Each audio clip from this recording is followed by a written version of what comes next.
Om Bhurbhuvah Suvah Tatsavituru Varenyam Bhargo Devasya Dhimahi Dhiyo Yona Prachodayat. Om Shanti Shanti Shanti. Oferecemos nossas mais humildes reverências aos divinos pés de lótus de Bhagavan Sri Satya Sai Baba.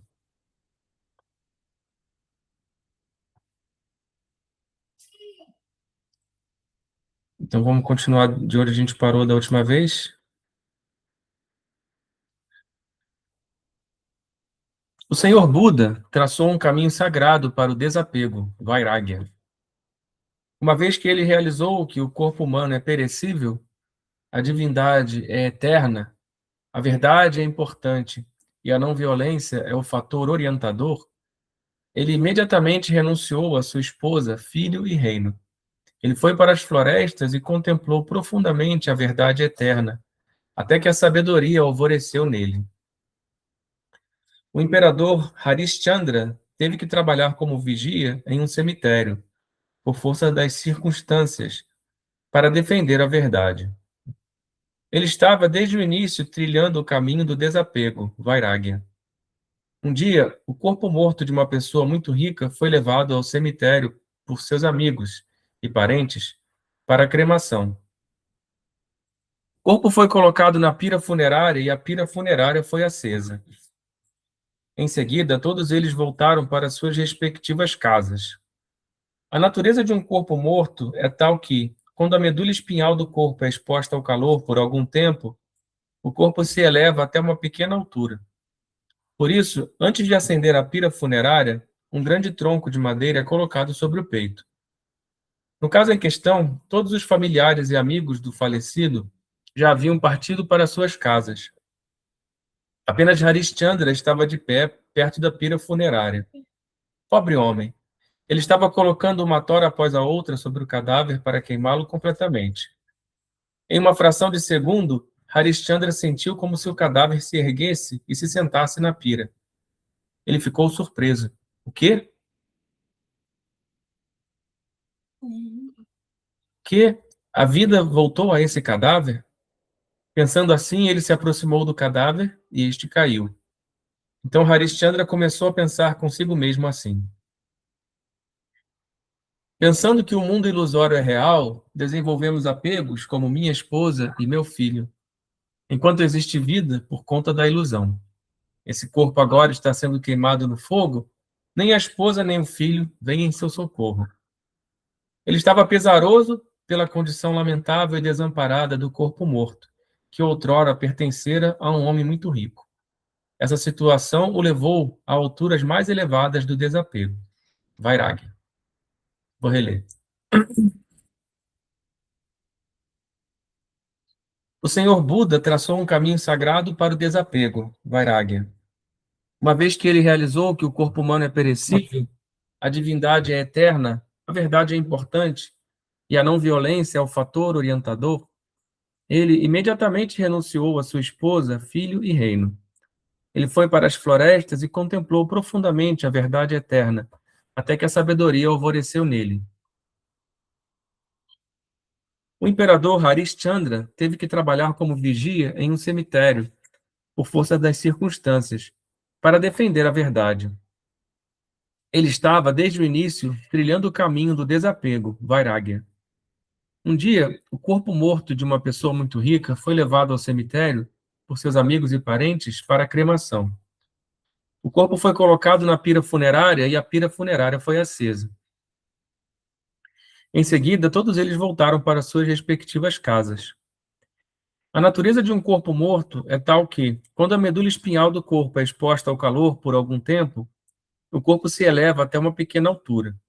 Por isso, antes de acender a pira funerária, um grande tronco de madeira é colocado sobre o peito. No caso em questão, todos os familiares e amigos do falecido já haviam partido para suas casas. Apenas Harishchandra estava de pé perto da pira funerária. Pobre homem, ele estava colocando uma tora após a outra sobre o cadáver para queimá-lo completamente. Em uma fração de segundo, Harishchandra sentiu como se o cadáver se erguesse e se sentasse na pira. Ele ficou surpreso. O quê? A vida voltou a esse cadáver? Pensando assim, ele se aproximou do cadáver e este caiu. Então Harishchandra começou a pensar consigo mesmo assim: pensando que o mundo ilusório é real, desenvolvemos apegos como minha esposa e meu filho, enquanto existe vida por conta da ilusão. Esse corpo agora está sendo queimado no fogo. Nem a esposa nem o filho vêm em seu socorro. Ele estava pesaroso pela condição lamentável e desamparada do corpo morto, que outrora pertencera a um homem muito rico. Essa situação o levou a alturas mais elevadas de desapego. Vairagya. Sairá.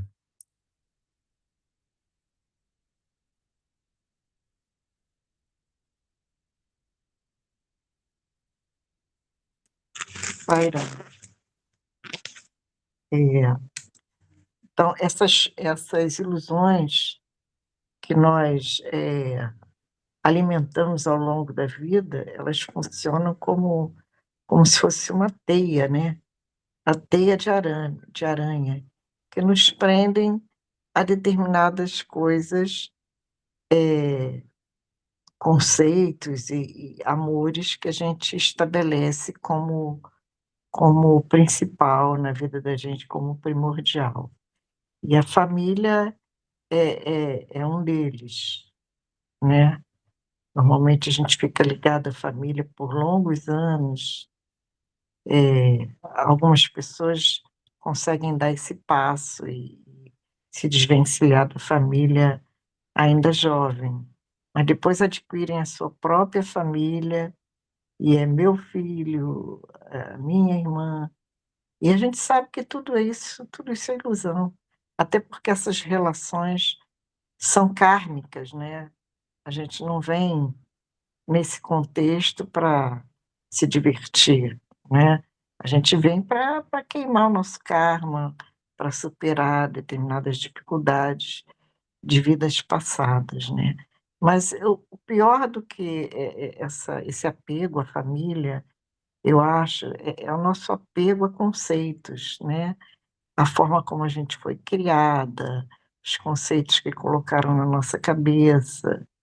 E isso inclui, inclusive, educação escolar, educação religiosa, né, os centros religiosos, os vários lugares que a gente frequenta, tudo isso vão cristalizando uma série de conceitos que nem sempre são reais, né?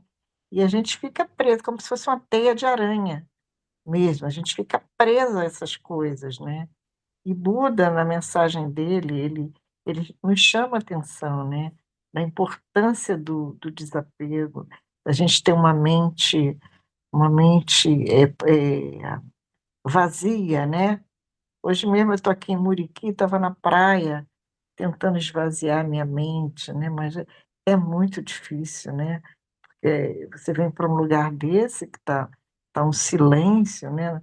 Não tem quase ninguém, o barulho do mar, aquela beleza da natureza, mas, no entanto, a sua mente está cheia, né?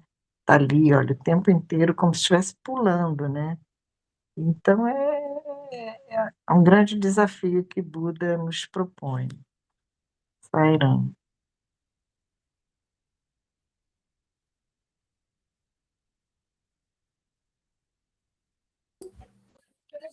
Sairá.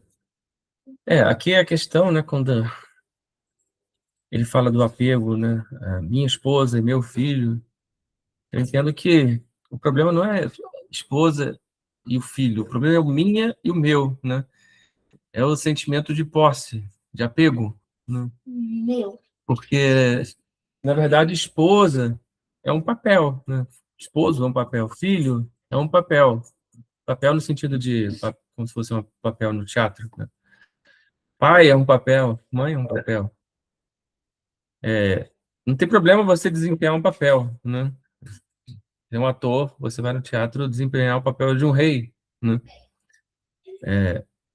Acho que o problema é que vocês quando você esquece que está desempenhando o papel, né, de rei e você se apega achando que você é mesmo um rei, né? E você está realmente seu reino está em jogo ali, você está sendo atacado.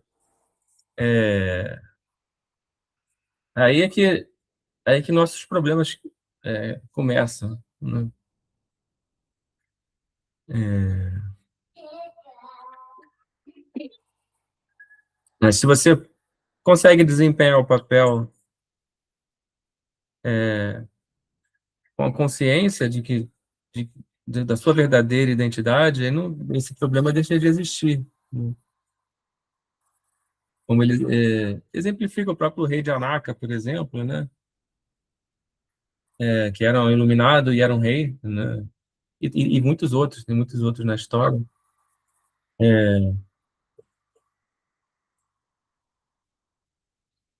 Essas histórias dos Puranas, né? Tem sempre muitos reis, né? Assim, os sábios sempre gostaram de usar rei como ilustração, acho que por conta dele ser uma pessoa que tem tudo, né? Assim, em termos materiais, né? Tem muito poder. E então, assim, acaba sendo um personagem interessante para essas histórias que falam de desapego e realização espiritual, né?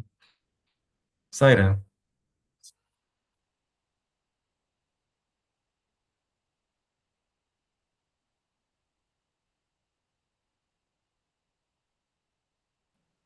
Sairão. Acho que o Rubens já tocou aí no cerne da questão, né? A questão é a identificação, porque o divino que está desempenhando todos esses papéis, né? E a gente tem que voltar a essa memória. Então, não tem essa de meu, de minha, na verdade, todos são meus, todos são minhas. Não tem essa distinção que a gente faz, nem essas escolhas e apegos. O Rubens chamou atenção para uma coisa também que eu sempre fiquei pensando, que é essa questão, né, sempre dos reis, não é? Porque eles escolhem os reis para contar as histórias, mesmo quando são histórias, né? Porque tem reis que a gente que foram reais, né? Tipo o rei Janaka, né? As pessoas que a gente acredita que existiram, mas mesmo quando é uma história fictícia, né? Sempre o rei e tal. Eu fiquei pensando por quê? A conclusão que eu cheguei é porque todos nós somos reis, na realidade, né? Porque todos somos completamente bem-aventurados, somos todos reflexos, né, do mesmo, desempenhando papéis, mas todos temos essa realeza. Eu penso que é por aí, né, Saira?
Sério.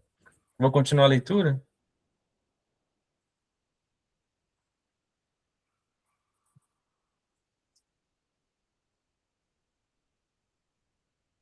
Os seres humanos, na verdade, todos os seres vivos e objetos neste mundo estão sujeitos a constantes mudanças. Essas mudanças não são imaginárias ou ilusórias, elas são naturais e inerentes. Uma vez que realizemos a natureza deste mundo transitório, nunca desenvolveremos qualquer apego a ele. Quando uma pessoa sabe que uma cobra é venenosa, ela nunca chegará perto dela. Somente aqueles que são ignorantes desse fato, ou loucos, tentariam segurar uma cobra e assim perderiam suas vidas por picada de cobra. A Bhagavad Gita ensinou que é melhor reconhecer a natureza ilusória e transitória do universo, Jagat, e agir de acordo com isso desde o início, do que sofrer em um estágio posterior, desenvolvendo apego e nos iludindo. Incapaz de reconhecer essa verdade, o homem deseja se engajar em muitas atividades. Eu farei isso, eu farei aquilo, eu farei tantas coisas. Não teça desse modo uma teia de imaginação e fadiga. Tendo semeado essas sementes, você agora está aqui. Apenas esses frutos você irá desfrutar. Como é a semente, assim é o fruto, diz o ditado. Como pode ser diferente? Quaisquer que sejam as ações que você executar, o Senhor do Destino, Brahma, fará uma pesada guirlanda com todas as ações, karmas, boas ou ruins, sem reter nem mesmo uma. Ele colocará essa guirlanda em volta do seu pescoço e enviará você para este mundo.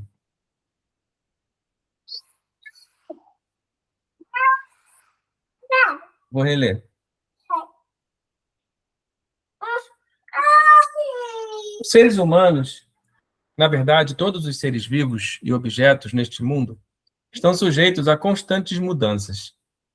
Essas mudanças não são imaginárias ou ilusórias. Elas são naturais e inerentes. Uma vez que realizemos a natureza deste mundo transitório, nunca desenvolveremos qualquer apego a ele. Quando uma pessoa sabe que uma cobra é venenosa, ela nunca chegará perto dela. Somente aqueles que são ignorantes desse fato, ou loucos, tentariam segurar uma cobra e assim perderiam suas vidas por picada de cobra. A Bhagavad Gita ensinou que é melhor reconhecer a natureza ilusória e transitória do universo, Jagat, e agir de acordo com isso, desde o início, do que sofrer em um estágio posterior, desenvolvendo apego e nos iludindo, incapazes de reconhecer essa verdade. Incapaz de reconhecer essa verdade, o homem deseja se engajar em muitas atividades. Eu farei isso, eu farei aquilo, eu farei tantas coisas. Não teça desse modo uma teia de imaginação e fadiga. Tendo semeado essas sementes, você agora está aqui. Apenas esses frutos você irá desfrutar. Como é a semente, assim é o fruto, diz o ditado. Como pode ser diferente?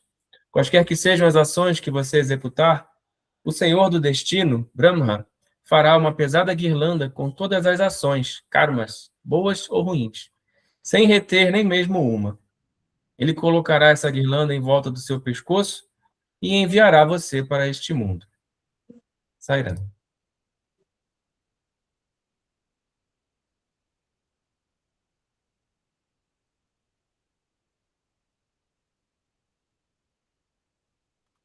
O texto fala sobre a importância de se reconhecer esse mundo como ilusório.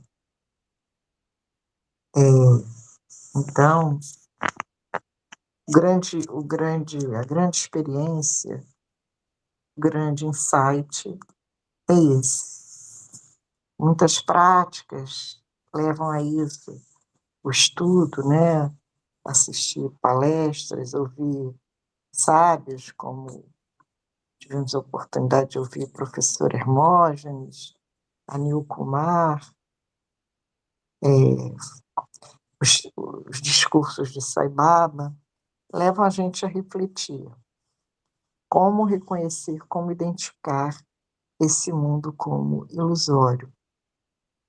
Porém, o bicho-homem, ele Ele é bicho mesmo, né? A Baba fala que a gente tem que repetir: eu sou um homem, eu não sou um animal. Que a gente se identifica mesmo com as coisas mais primordiais dessa vida. Primordiais não, mais assim, né? Mais simples dessa vida, a gente se identifica com comer, né? Falar, ter raiva, inveja, ciúmes, são coisas muito, muito ligadas ao animal, né? Pior do que o animal. Que um cachorrinho, você às vezes percebe que ele está com ciúmes, mas não é um sentimento comum dos animais. Os animais geralmente comem até se alimentar, depois eles param. Também não ficam tagarelando, né? Então, a gente, segundo Sai Baba, em geral, estamos sempre num nível abaixo dos animais, apesar de que Sai Baba diz que somos Deus. Mas é com isso que a gente tem que se identificar, né? Nós não somos o corpo, nós não somos essa forma física, não somos esse personagem que a gente vive, né? E ele diz, todos os dias, pergunte, todos os momentos, quem sou eu? Quem sou eu? De onde eu vim? Para onde eu vou? Né? E essa resposta, e muito sadhana, muita meditação, e o sofrimento, né, que nos leva à desilusão de que esse mundo é transitório, é passageiro, e que tudo que acontece é para o nosso crescimento mesmo. Sairão.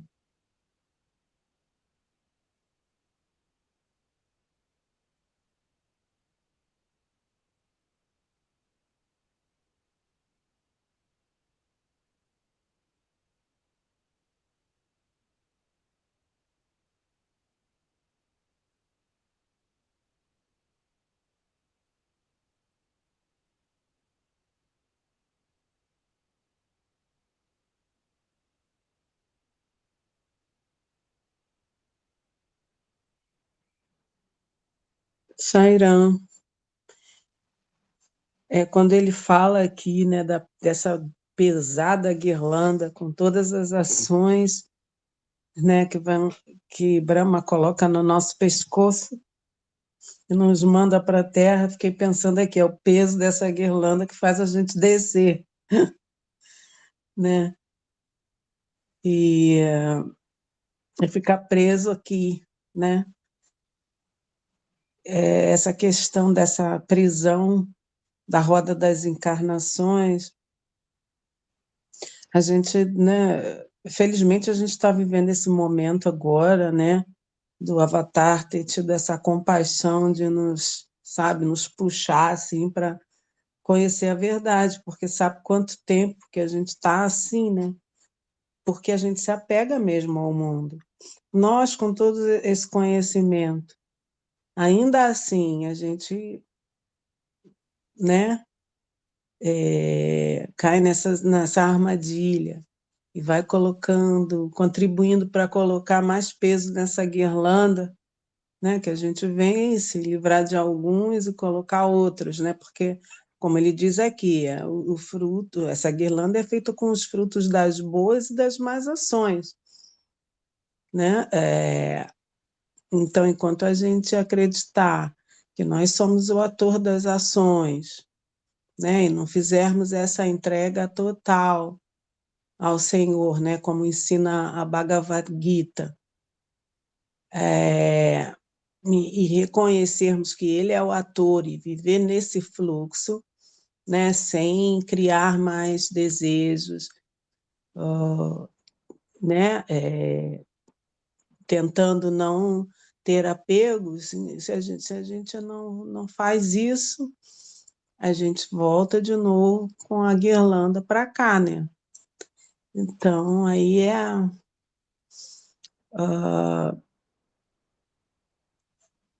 na verdade, se é que a gente pode dizer assim, acaba se tornando uma escolha, né, para quem tem conhecimento. Embora essa escolha a gente sabe que não é exatamente uma escolha, porque eu acredito nisso, né, que é Deus que está agindo o tempo todo, é Ele que nos trouxe até o interesse, né, por esse conhecimento, também que nos trouxe todos os sofrimentos que causam as desilusões para a gente despertar, né? Ele está no controle de tudo, porque na realidade são as várias partes dele, vamos lá dizendo assim, né?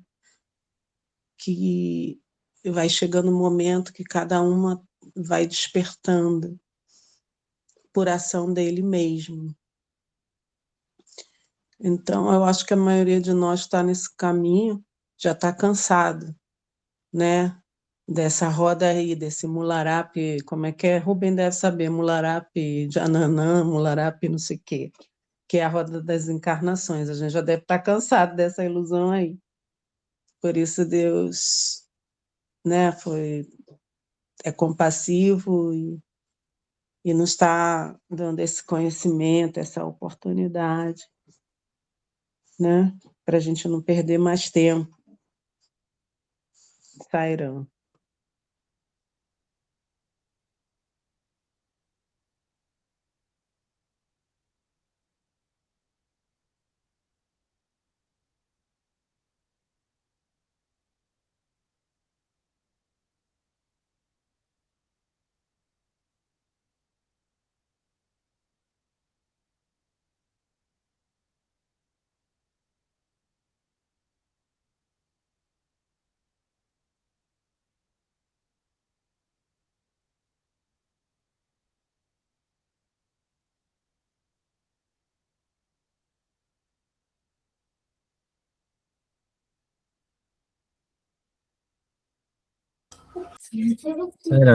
Vou continuar então.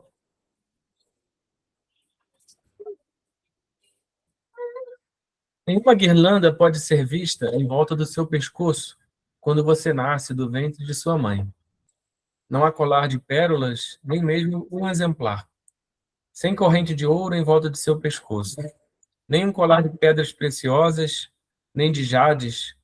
Mas existe uma guirlanda ao redor do seu pescoço. Nenhum bem, nenhum mal é deixado de fora. Todas as ações, karmas, são transformadas em uma guirlanda e colocadas ao redor do seu pescoço. Brahma irá enviar você para este mundo com essa guirlanda pesada. Embora essa guirlanda de ações, karmas, não seja visível para nós, ela estará pendurada em nosso pescoço.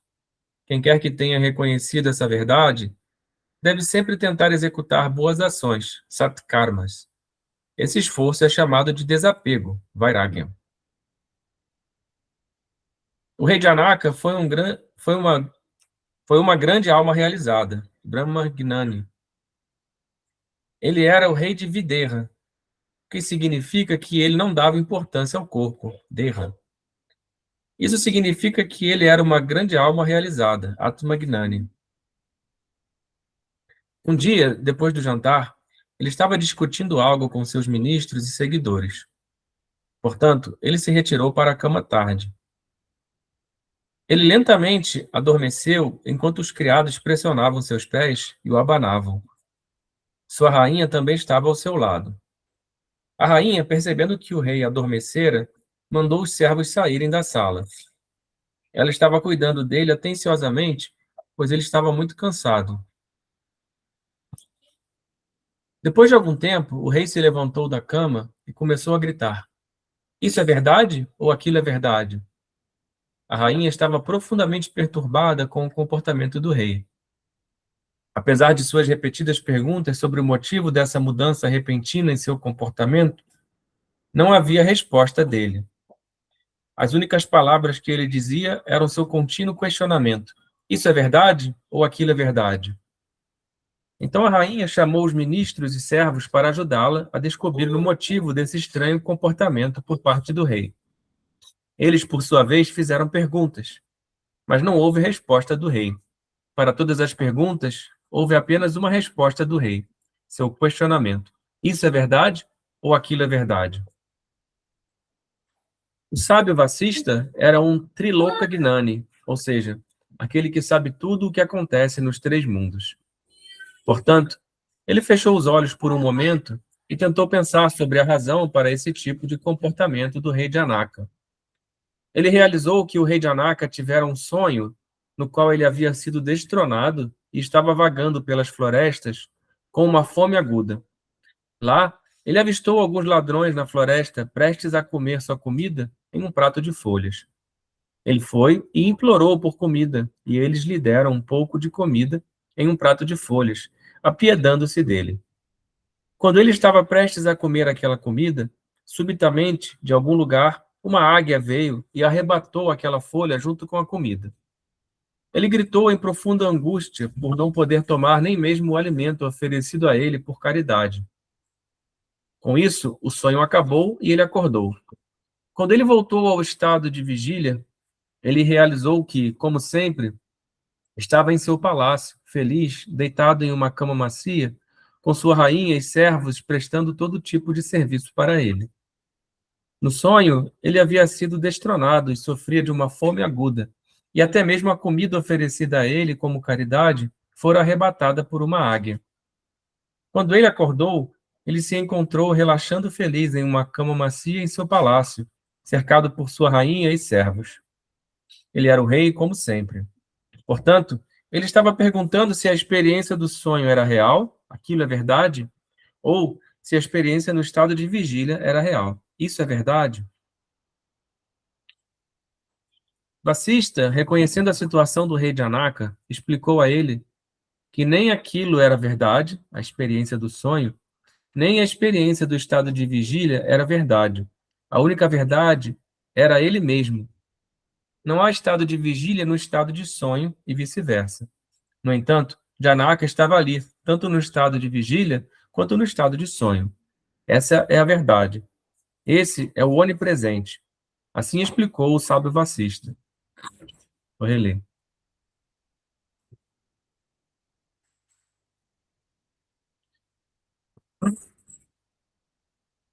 Nenhuma guirlanda pode ser vista em volta do seu pescoço quando você nasce do ventre de sua mãe. Não há colar de pérolas, nem mesmo um exemplar. Sem corrente de ouro em volta do seu pescoço, nem um colar de pedras preciosas, nem de jades. Mas existe uma guirlanda ao redor do seu pescoço. Nenhum bem, nenhum mal é deixado de fora. Todas as ações, karmas, são transformadas em uma guirlanda e colocadas ao redor do seu pescoço. Brahma irá enviar você para este mundo com essa guirlanda pesada. Embora essa guirlanda de ações, karmas, não seja visível para nós, ela estará pendurada em nosso pescoço. Quem quer que tenha reconhecido essa verdade, deve sempre tentar executar boas ações, satkarmas. Esse esforço é chamado de desapego, vairagya. O rei Janaka foi uma grande alma realizada, Brahmagnani. Ele era o rei de Videha, o que significa que ele não dava importância ao corpo, Deha. Isso significa que ele era uma grande alma realizada, Atmagnani. Um dia, depois do jantar, ele estava discutindo algo com seus ministros e seguidores. Portanto, ele se retirou para a cama tarde. Ele lentamente adormeceu enquanto os criados pressionavam seus pés e o abanavam. Sua rainha também estava ao seu lado. A rainha, percebendo que o rei adormecera, mandou os servos saírem da sala. Ela estava cuidando dele atenciosamente, pois ele estava muito cansado. Depois de algum tempo, o rei se levantou da cama e começou a gritar: "Isso é verdade ou aquilo é verdade?" A rainha estava profundamente perturbada com o comportamento do rei. Apesar de suas repetidas perguntas sobre o motivo dessa mudança repentina em seu comportamento, não havia resposta dele. As únicas palavras que ele dizia eram seu contínuo questionamento: "Isso é verdade ou aquilo é verdade?" Então a rainha chamou os ministros e servos para ajudá-la a descobrir o motivo desse estranho comportamento por parte do rei. Eles, por sua vez, fizeram perguntas. Mas não houve resposta do rei. Para todas as perguntas, houve apenas uma resposta do rei, seu questionamento: "Isso é verdade ou aquilo é verdade?" O sábio Vacista era um Triloka Gnani, ou seja, aquele que sabe tudo o que acontece nos 3 mundos. Portanto, ele fechou os olhos por um momento e tentou pensar sobre a razão para esse tipo de comportamento do rei Janaka. Ele realizou que o rei Janaka tivera um sonho no qual ele havia sido destronado e estava vagando pelas florestas com uma fome aguda. Lá, ele avistou alguns ladrões na floresta, prestes a comer sua comida em um prato de folhas. Ele foi e implorou por comida, e eles lhe deram um pouco de comida em um prato de folhas, apiedando-se dele. Quando ele estava prestes a comer aquela comida, subitamente de algum lugar, uma águia veio e arrebatou aquela folha junto com a comida. Ele gritou em profunda angústia por não poder tomar nem mesmo o alimento oferecido a ele por caridade. Com isso, o sonho acabou e ele acordou. Quando ele voltou ao estado de vigília, ele realizou que, como sempre, estava em seu palácio, feliz, deitado em uma cama macia, com sua rainha e servos prestando todo tipo de serviço para ele. No sonho, ele havia sido destronado e sofria de uma fome aguda, e até mesmo a comida oferecida a ele como caridade fora arrebatada por uma águia. Quando ele acordou, ele se encontrou relaxando feliz em uma cama macia em seu palácio, cercado por sua rainha e servos. Ele era o rei, como sempre. Portanto, ele estava perguntando se a experiência do sonho era real, aquilo é verdade, ou se a experiência no estado de vigília era real. Isso é verdade? Vacista, reconhecendo a situação do rei Janaka, explicou a ele que nem aquilo era verdade, a experiência do sonho, nem a experiência do estado de vigília era verdade. A única verdade era ele mesmo. Não há estado de vigília no estado de sonho e vice-versa. No entanto, Janaka estava ali tanto no estado de vigília quanto no estado de sonho. Essa é a verdade. Esse é o onipresente. Assim explicou o sábio Vacista. Sairan.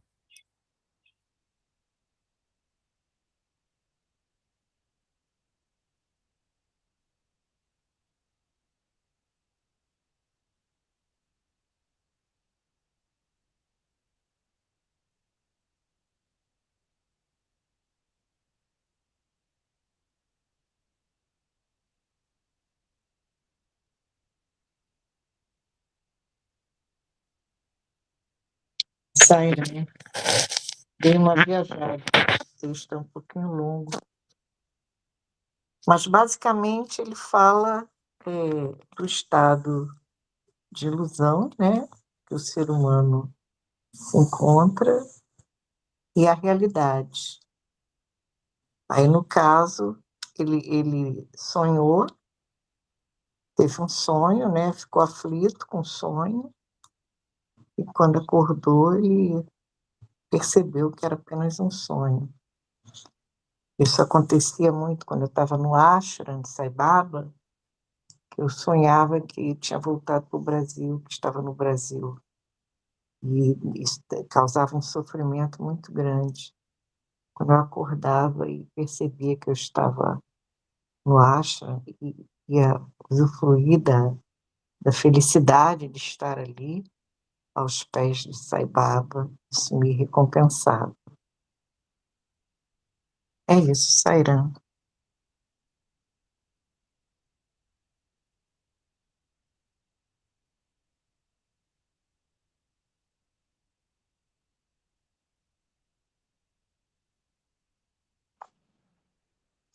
Sairam, essa história, né, ela fala, ela mostra que tanto o estado de sonho como o estado de vigília é como se os dois fossem sonhos, né? Nenhum é real. Só que e qual é a verdade? A verdade é aquele que assiste, né?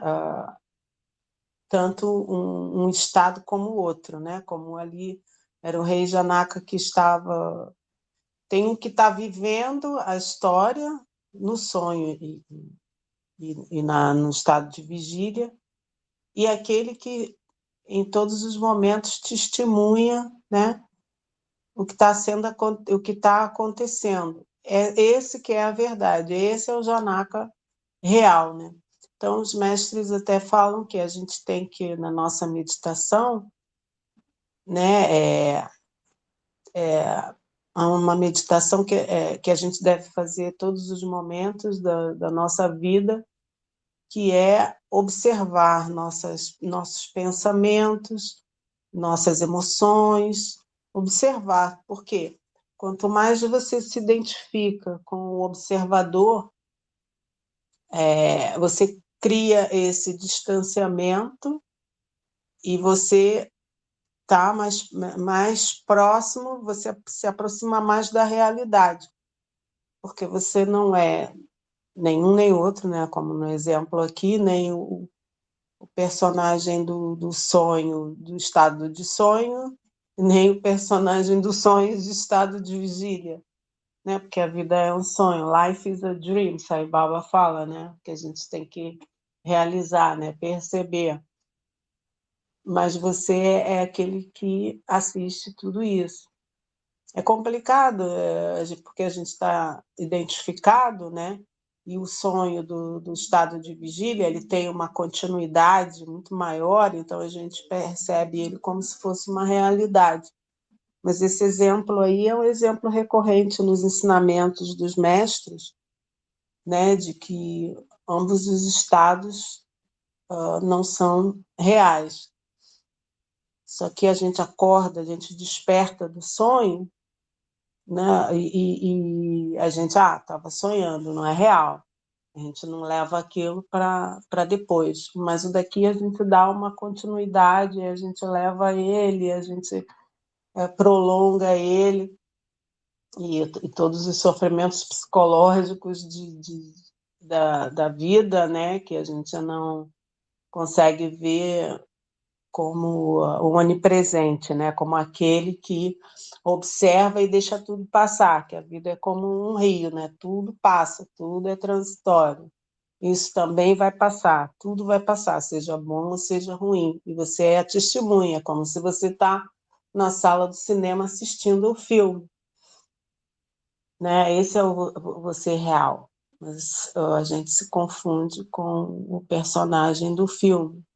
É algo por aí que os mestres ensinam e a gente tem que praticar, observar tudo isso, porque aí a gente vai criar esse distanciamento e vai começar a perceber melhor, né? Até perceber mesmo, né? E não voltar a confundir-se, né? Até a realização, Sairam. Saira, você me lembrou uma experiência que eu passei essa semana. Eu faço uma oficina de teatro e a gente monta uma peça para apresentar no final do ano.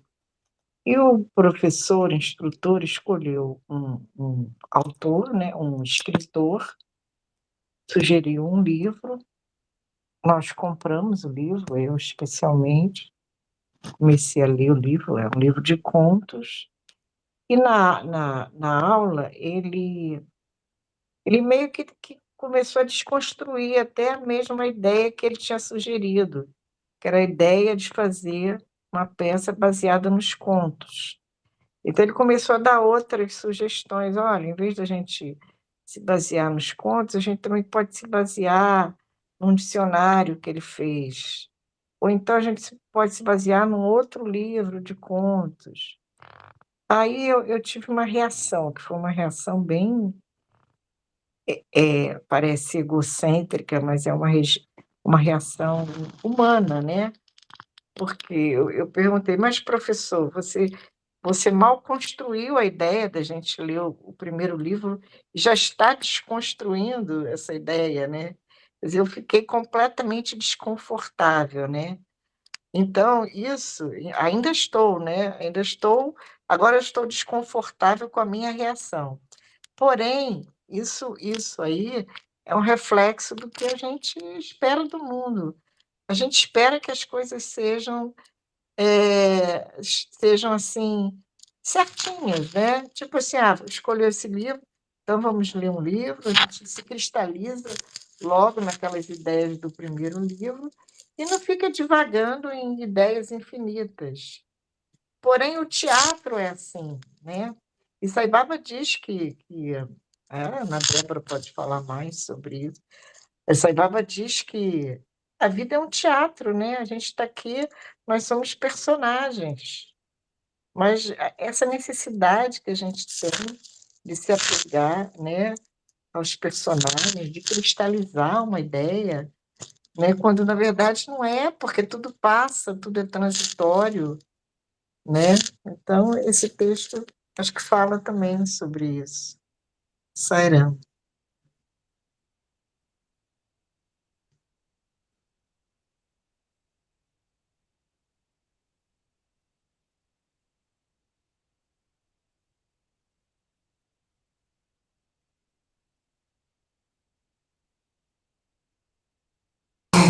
Sairão. Eu achei interessante quando ele fala essa frase, né? Janaka estava ali tanto no estado de vigília quanto no estado de sonho. Essa é a verdade, esse é o onipresente. E ele traz, Sai Baba também fala uma coisa que me chamou a atenção, da questão da gente se extenuar com as tarefas que a gente pretende fazer, está sempre querendo fazer, né? E o sonho e o estado de vigília do Janaka, né? Ele estava fazendo coisas. E esse fazer coisas que amarra a gente aqui nesse mundo, né? Não é a realidade, né? Foi o que eu entendi aqui. Eu entendi assim, nesse sentido, esse fazer coisas é uma ilusão, é o que é a ilusão, é a brincadeira, né? O eu que é a verdadeira. Mas, ao mesmo tempo, se pensar, esse fazer coisas também ajuda a gente a descobrir o nosso eu, né? A descobrir quem somos nós, né? Que somos esse uno, que é uma questão de experiência. Então, achei interessante isso. O Sebaba está colocando essa, para mim, eu vi assim, está colocando que a ação em si, que a gente dá tanta importância aos nossos atos, aos nossos méritos por ter feito coisas, né? Ou demérito por ter feito coisas que não são aprovadas, esses atos, isso daí é tudo uma é bruma, é tudo ilusório. O eu é a verdade. Esse eu que a gente deve se concentrar. E esse eu faz atos, mas não são os atos que é importante. Tanto que não importava, no estado de vigília o sonho não estava, o sonho da vigília não estava, isso tudo não importa. Mas isso nos prende, porque a gente vem com a guirlanda não do eu, a gente vem com a guirlanda dos atos, a gente vem com a guirlanda das ações, né? Então, talvez a gente buscar mais, né, nessa questão toda, sempre está mais. Eu acho que é um convite mesmo para olhar para dentro. Sempre o Sebaba está dando esse convite, né, para você observar, né?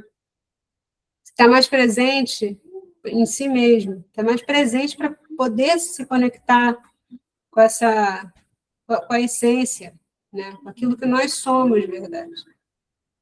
E não ficar se conectando com as ações do dia a dia, que a gente faz tantas coisas, acaba não tendo tempo, que é a coisa mais ridícula, que é a coisa que a gente mais, que é a coisa que a gente tem é tempo, a gente fica se envolvendo em tantas atividades, uma atrás da outra, e a gente nem dá espaço para a gente perceber quem nós somos mesmo, quem é o onipresente aqui, o que não muda, né?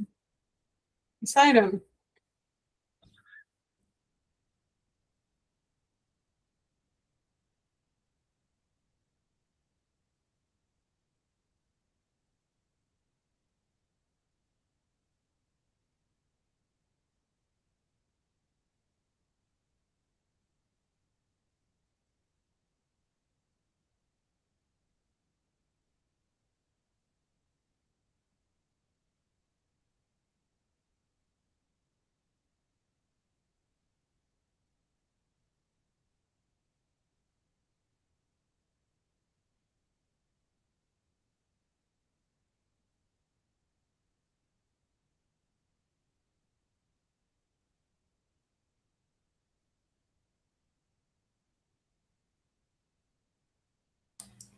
Sairan.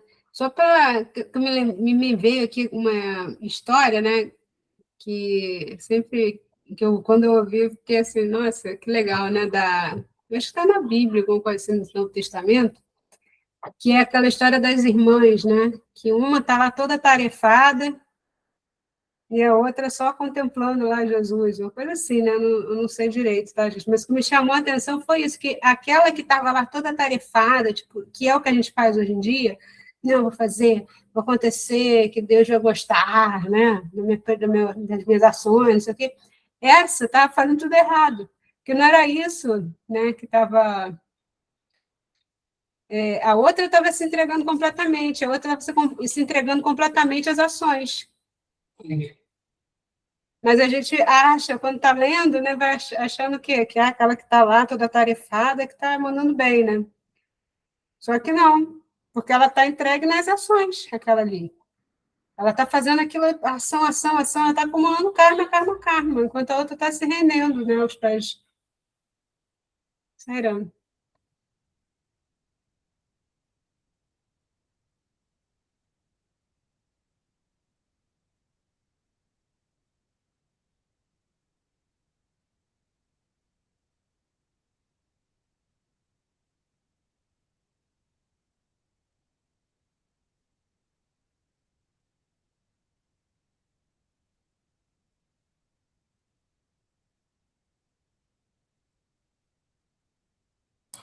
Sério, né? Essa história, desde a primeira vez que eu li, ela me tocou muito profundamente, assim. E, a conclusão da história, né, e- de que a verdade é você, né? Não é o mundo que você está vendo, né? Tanto aí essa analogia, né, do estado de vigília com o estado de sonho, para mim é muito interessante por conta disso, né? No, no, esta- no estado de sonho fica claro que aquele mundo que você está vendo no estado de sonho, ele não é separado de você, ele foi criado pela sua própria mente, né? Então você é tudo aquilo, né? Você é a única realidade ali, né? Então, dentre as analogias, parábolas que o Sai Baba conta, e todos os sábios, né, usam para ilustrar a verdade, né, para a gente entender algum aspecto da verdade, essa analogia, em particular, do estado de vigília com o estado de sonho, e essa história, me tocam muito profundamente.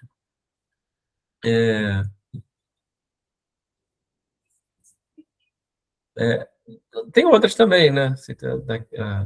A cobra e a corda, né?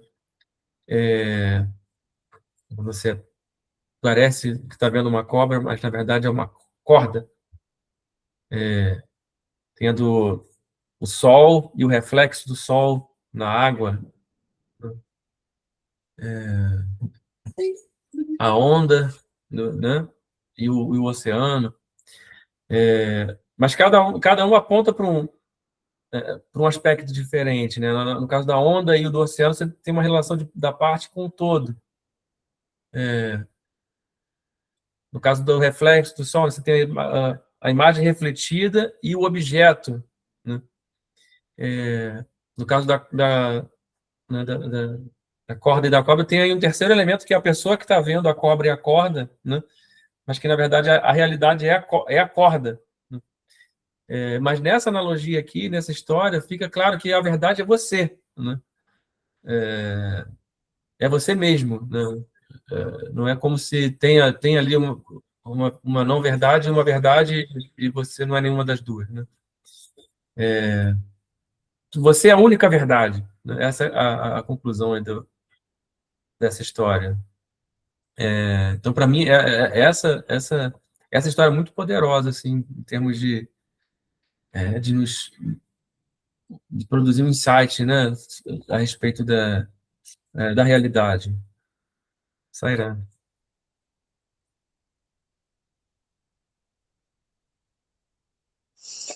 Sai. Eu também, essa história, né, já tinha ouvido, e ela também impactou muito. A gente para mesmo para pensar, então, né, o que é real. Tem histórias que nos impactam muito, né? São muitas histórias, mas tem umas que, sei lá, mexem com a gente. Também me lembrei do Ramana Maharishi. Eu já contei isso aqui, mas vou repetir. Que teve, porque essa também me impactou muito, parece que deu aquele insight, né? O negócio é reter o insight. Mas era uma discípula, né, que foi ver o Ramana Maharishi pela segunda vez, e ela falou que estava muito grata, muito, muito feliz de estar ali, né, porque ela teve essa oportunidade, né, de voltar, né, estar ali uma segunda vez. E aí o Ramana falou para ela, né, que ela estava muito feliz de estar na Índia. E aí o Ramana falou para ela, quando é que você vai perceber que você não está na Índia, mas a Índia está em você? Aquilo, quando eu li assim, também me deu um start, né? Porque, caramba, quer dizer, a gente pensa que a gente se movimenta, né? Ou que algo está externo a gente, mas na realidade nós somos tudo isso. Então nós somos a consciência. A consciência é tudo que existe, né? O Deus, chame como quiser. Então tá tudo dentro dela, né? Você é ela, né? Então não está nada fora, está tudo dentro, né? E depois que eu escutei isso também, eu achei mais fácil ir com uma certa frequência à Índia. Parece que eu rompi alguma coisa ali, uma ilusão da dificuldade, da distância. Não, está em mim. Então, o momento que eu quero ir, né, que esse corpo quiser estar lá, vai tudo se proporcionar. E, graças a Deus, tem acontecido assim, tudo um monte é milagre puro, mas a gente que quando a gente se dá conta, né, de algumas coisas, a gente muda, porque a gente está numa ilusão, né, não está vivendo na verdade, né? Nesse esse aspecto, né, me faz sempre lembrar isso, né? Tá tudo dentro da gente, então é mesmo não há essa dificuldade toda do fora. Mas é um processo que a gente vai passando, né? E abrindo, né, a nossa percepção da realidade, né? Porque não é instantâneo, né? Há alguns exemplos de gente que né, que realizou rápido, né? Mas esses são exemplos muito poucos na história. A maioria de nós é um processo gradual, né? Por isso é importante a gente ter essa entrega e estar fazendo o nosso sadhana, Sairam.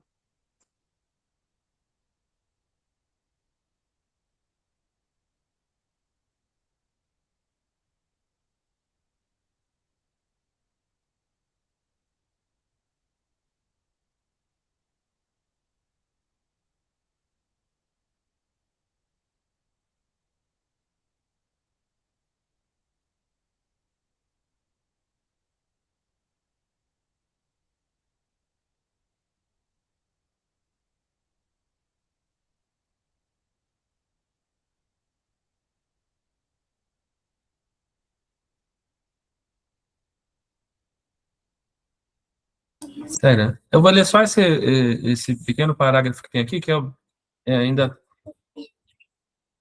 de uma certa forma, uma conclusão da história que ele contou. E a gente comenta e depois termina.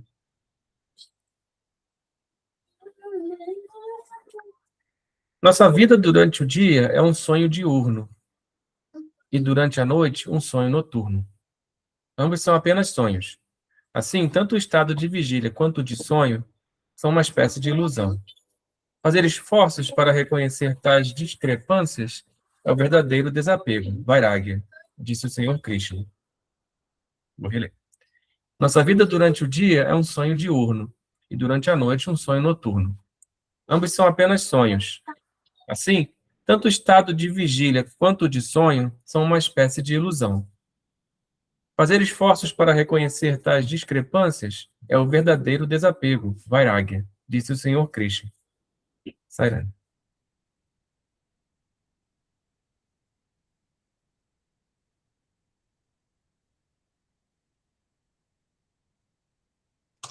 Sim, na prática, o que a gente precisa evoluir é enxergar, né? Por exemplo, esse comportamento que eu tive na aula de teatro, que me deixou desconfortável e até com dificuldade de compreender o que a minha reação, né?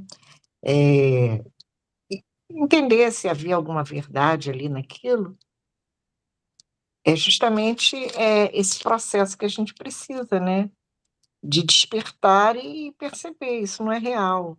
Por exemplo, no meu caso, o professor ele está propondo que se construa uma peça, né, baseada no autor, sendo que é uma coisa muito ampla, porque o autor também tem uma infinidade de trabalho. Então, quer dizer, a vida é assim, ela não tem nada certo, né? Ela vai fluindo, entendeu? E a gente tem essa dificuldade, né? Eu me vejo muito, eu penso como eu estou cristalizada hoje em dia, né? Como as coisas, eu culpo, inclusive, o meu caminho espiritual, né? Eu acho que todos os caminhos que eu frequentei até hoje, desde a infância, me tornaram essa pessoa rígida, né? Quer dizer, um caminho que era justamente para te libertar, tornaram você rígida, porque tem que ser assim, né? Não pode ser diferente. Quer dizer, é a disciplina que a disciplina, ela tem que libertar você e não criar vínculos e métodos a esse mundo, né? E eu acho que o que você leu aí fala um pouco desse processo, né? De superação e de compreensão, Saira.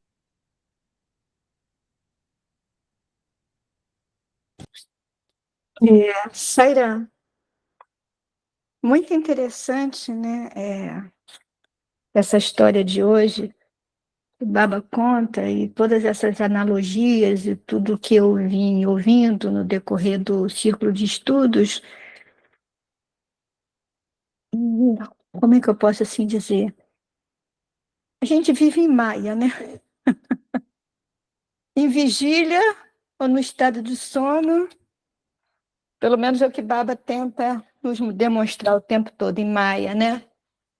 E essa questão da analogia com as personagens, que Baba sempre fala, né? Que a vida é um grande teatro em que Deus é o diretor e nós, humanos, somos as personagens, né? E, mediante todas essas falas, eu estava ouvindo a história, ouvindo vocês, e pensei numa coisa, que assim, tudo na vida é técnica, né? Até na arte mesmo existem técnicas. E no teatro não é diferente. Existem várias técnicas de atuação, por exemplo. Então, a básica, pelo menos aqui no Ocidente, né? E que é a mais propalada, mais utilizada, assim que a gente entra numa aula de teatro, é a técnica de Stanislavski. Então, essa técnica de Stanislavski, a gente mergulha profundamente na história da personagem, até que a gente acaba criando uma... A palavra não é apego, identidade talvez fosse esse o termo, né? Não estou conseguindo pensar agora em outra palavra, a gente acaba criando uma identidade a tal ponto de confundir ator e personagem. Começa a haver essa confusão, e dizem, né, não sei se isso é realidade, que geralmente os atores que fazem o papel de Jesus, por exemplo, em grandes obras, né, tipo cinema e tudo mais, depois que passa esse período, ou até mesmo durante, a pessoa meio que enlouquece um pouquinho, né? O ator, porque ele começa a se identificar com o papel dele, começa a ter essa identificação. E o que que acontece quando a gente mergulha profundamente nessa técnica, né? A gente acaba cristalizando a personagem e não dá oportunidade de todas as possibilidades que possam vir a acontecer, todos os imprevistos, né? E a nossa vida é isso, são imprevistos, né? Nossa vida é feita de imprevistos. A gente faz planos, a gente tenta colocar metas, mas não necessariamente essas metas irão ocorrer. Os planos serão da maneira que a gente consegue, de repente a gente até consegue finalizar o sonho, mas por caminhos completamente tortuosos, né? Completamente diferentes daqueles que a gente definiu que seria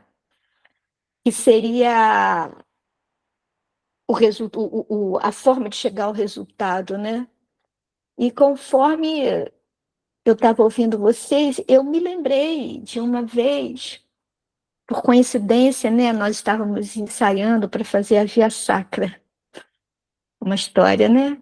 Espiritual. E um dos atores tinha experiência fora de lá, eu tinha pouquíssima experiência quando eu estava no grupo de teatro do Sesc da Tijuca.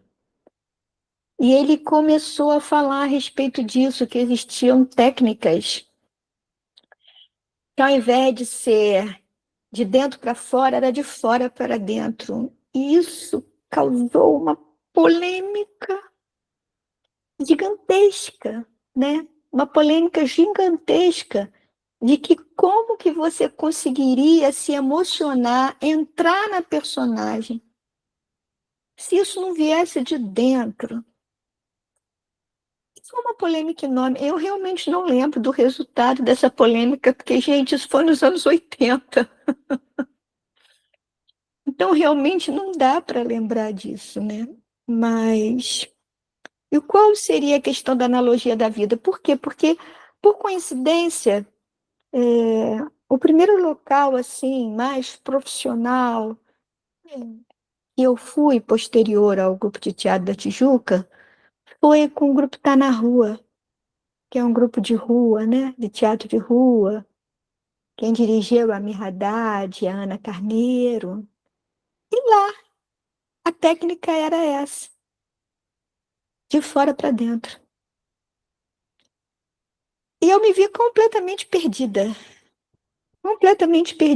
porque eu pegava os objetos, eu começava a interagir e automaticamente na minha cabeça vinha uma fórmula pronta da ação que eu deveria ter para aquela ação causar uma reação na outra pessoa. E ali eu cristalizava, e as coisas em torno de mim aconteciam, e eu não estava aberta para perceber que as coisas estavam acontecendo em torno de mim e que aquilo poderia mudar, enriquecer, inclusive, né? Levou um tempo para eu conseguir tirar as amarras, né? Porque a técnica anterior, ela tinha sido introjetada com muita força, né? Principalmente por causa desse trabalho, que era um trabalho falando sobre a Via Sacra, né? O sofrimento de Jesus, e eu fazia Maria, enfim. E foi um parto, sabe? Que eu posso dizer assim, um parto quase a fórceps, para eu conseguir compreender que existiam formas diferentes das coisas acontecerem. Até que eu fui aos poucos conseguindo me libertar, né? E comecei a perceber como era maravilhoso estar aberto ao imprevisto. Porque existia uma troca real, real. Quando as pessoas estavam conectadas umas nas outras naquela encenação, né? Então, de repente, alguma coisa poderia ali naquele momento acontecer de diferente, e ao invés de causar pânico porque saiu do controle, aquilo poderia somar, engrandecer aquele momento. E, de repente, até fazer parte da história, ou no dia seguinte a história ser levada de uma outra maneira. Inclusive, é uma técnica que tem um certo perigo, porque se você está jogando com alguém que não sabe jogar, é difícil de você receber alguma coisa ou de enviar alguma coisa e bater a bola, sabe? E o jogo seguir adiante, porque você esbarra naquilo que está estagnado e acaba gerando um pequeno conflito. Então, conforme eu ia ouvindo a história, né, e a fala de vocês, eu fui fazendo todo um paralelo dessas questões, e muitas outras que aconteceram no decorrer dessas décadas, de como a vida imita a arte e a arte imita a vida. Porque, na realidade, é isso, né, gente, que Baba está ensinando para a gente o tempo todo. E nós somos meros atores. O roteiro não está finalizado. E existem as interferências, existem os imprevistos, existem as reações das outras personagens. E absolutamente nada disso está no nosso controle. E aí a gente tem que aprender a viver e entender que não existe controle de nada. E caramba, como isso é difícil, né? É muito, muito, muito difícil a gente largar, deixar fluir, né? Não querer ter o controle da situação.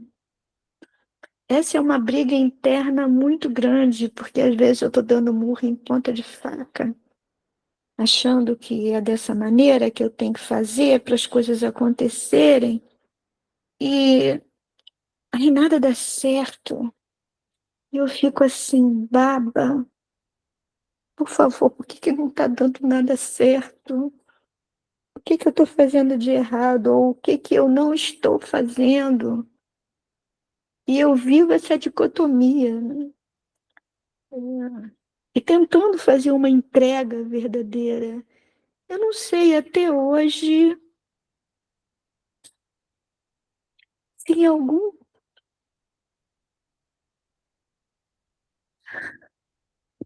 algum momento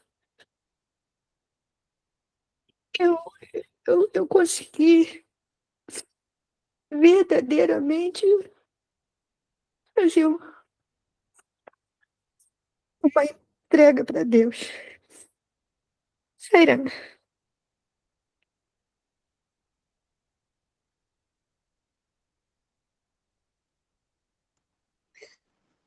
Chayran, essa fala da Ana me lembrou uma fala que o Gautam falou, que não sei quem falou isso, né? Algum outro mestre, né? Mas esse exemplo ele cita algumas vezes que o nosso sistema educacional ele é muito errado, porque nos avisa quando é que a gente vai ter uma prova, para a gente se preparar para a prova. E não deveria ser assim. Todas as provas tinham que ser prova surpresa, porque a vida é assim. A vida ninguém nos avisa, né? Quando vai ter uma prova, a gente tem que estar pronto, né? Então, me lembrou isso, essa fala da Ana, né? Com relação a gente ter essa... Né? Saber que a vida não tem essa preparação, as coisas acontecem, e quando acontece, você tem que dar resposta a elas, não é? E, enfim, só queria lembrar isso que me veio, Saira.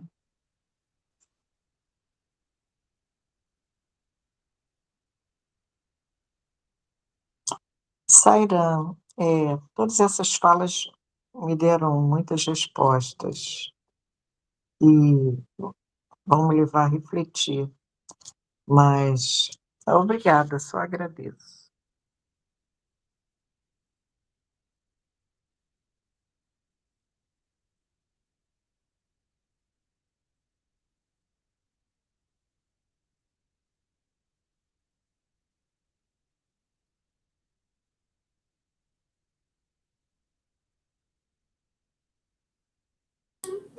Sayran, acho que eu entendi assim que o Sai Baba está colocando para a gente essa frase que é bem importante, né? Tanto o estado de vigília quanto de sonho são uma espécie de ilusão.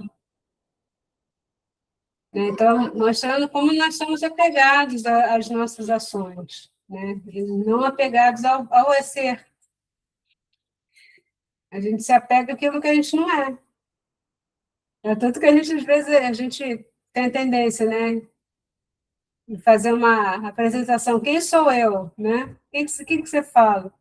O seu nome, que é só momentâneo, a profissão que você faz, né? São as coisas que são importantes, né? Tem o que você acredita também, às vezes as pessoas falam, né? Enfim, tudo aquilo que não é, que é ilusão. Como nós estamos apegados à ilusão. Interessante, né? Pensar isso, perceber isso. A gente é muito apegado à ilusão. Então, a gente deve buscar esse esforço. Ele até fala no outro momento, né? Falou no momento, acho que foi semana passada, de você se desapegar e então você desfrutar daquilo que você se desapegou, né? Você criou os desapegos, que é o verdadeiro desapego, né? Pensar um pouco nisso, né? Como me desapegar dessa ilusão toda, que a gente acredita ser real. É como a Ana colocou aí muito bem, né? A questão do ator, né? Esse apego que ela é irrealidade, a gente está fazendo isso, só que a gente não tem a consciência, né? O ator ali está tendo a consciência, mas nós somos atores inconscientes que estamos atuando, né? Então, se desapegar a identificação com esse papel, né? Da identificação com as ações, e aí sim fazer as ações, porque a gente até falou, né? Na semana passada, o vídeo Anaka se ilumina e continua sendo rei. Ele não foi para montanhas, né? Ficar lá meditando. Ele continua sendo rei. Ele continua agindo, só que de outra maneira, né? Que é a maneira que a gente está querendo também, né? Acho que ele é um exemplo assim, de que é possível. Né? Ele é um exemplo para a gente, ó. É possível, isso acontece, né? Você tem que fazer buscar a verdade, que é o ser, que é você, né? O eu. E não ficar se apegando à pose de o cara que é a pessoa que medita, o sadhaka, né? O praticante de o espiritual. Não se apegar a essas coisas, né? A Ana muito bem colocou, a questão dos imprevistos, né? A gente se apega a essas coisas, o dia que a gente falha, a gente fica triste, né? E isso não é o ponto, né? Está até mostrando para a gente, olha, se você fica triste com aquilo, porque aquilo ali não é real. Né? Só que a gente está tão acostumado a viver desse jeito que vai ser necessário um tempo mesmo para a gente se remodelar e remodelar nosso olhar, nossa percepção, se desapegar desses papéis, se desapegar das ações, para aí sim poder fazer a ação sem se prender por ela, sem vir com essa corrente aí de essa guirlanda de ações. Sairá.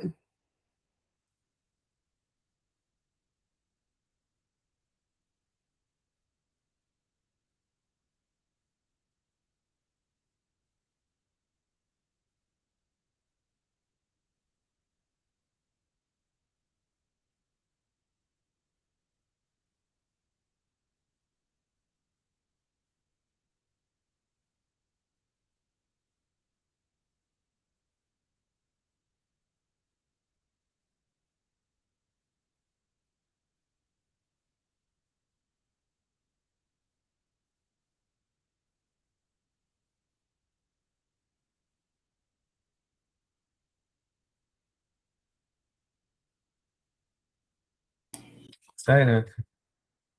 É muito interessante essa fala da Ana, né? Legal a gente ter uma atriz aqui hoje, né? Participando. É, me lembrou algumas experiências que eu tive também, que o pessoal acho que eu posso compartilhar depois. É sobre essa frase aqui, né? Que o Sai Baba fala: fazer esforços para reconhecer tais discrepâncias. Eu fiquei pensando, que esforços são esses, né? O que me veio, assim, que um deles é isso que a gente está fazendo. Ouvir as palavras de Sai Baba, ou dos sábios, das escrituras, que vão te informar, né, sobre essa realidade. Porque, normalmente, quando você está interagindo, né, no seu dia a dia, está interagindo a partir de uma perspectiva de separação, né? E você acaba realmente esquecendo, né? Então, voltar a esses textos, né? Aquela história, né? Ouvir, refletir, né? E incorporar aquilo na sua vida, né? Sravanama, Nanana, Nididhyasana. É um método, né? Você ficar martelando aquilo mesmo, né? Para sua mente. Mas também me ocorreu a questão da devoção, porque o sentimento devocional faz você, de alguma forma, se desprender, né, dessa sua identidade individual, né, que a gente chama de ego, que é ilusória e falsa, e também o próprio serviço, né, serviço ao próximo. Tem, né, Sai Baba fala isso, né, quando você faz serviço com amor, isso de alguma forma também faz você se desapegar do seu próprio egoísmo, né? E, na verdade, a Sai Baba até chega a dizer que o serviço ao próximo, ele é um serviço a Deus que está no próximo, então ele também é um serviço devocional, né? E mais ainda, você ver Deus no próximo o, o resultado desse caminho da sabedoria, né? Que você vê Deus em tudo, né? Então são essas linhas, né? Que Sai Baba ensina, né? E como a Sueli falou, né? É,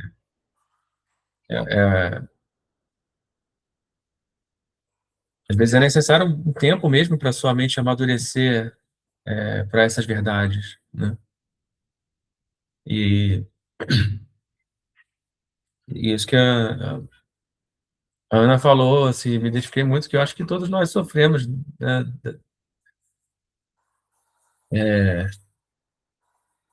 desses mesmos problemas, né, dessas mesmas dificuldades, né, de soltar, de entregar. Saira.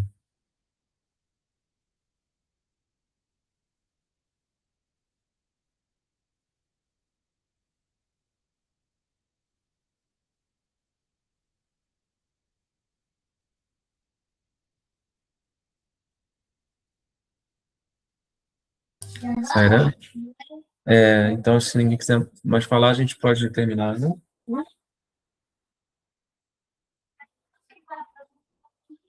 É bacana. Om Trambakam Yajamahe Sugandhim Pushtivardhanam Urvarukamiva Bandhanam Mrityurmukshiyamamritate Om Shanti Shanti Shanti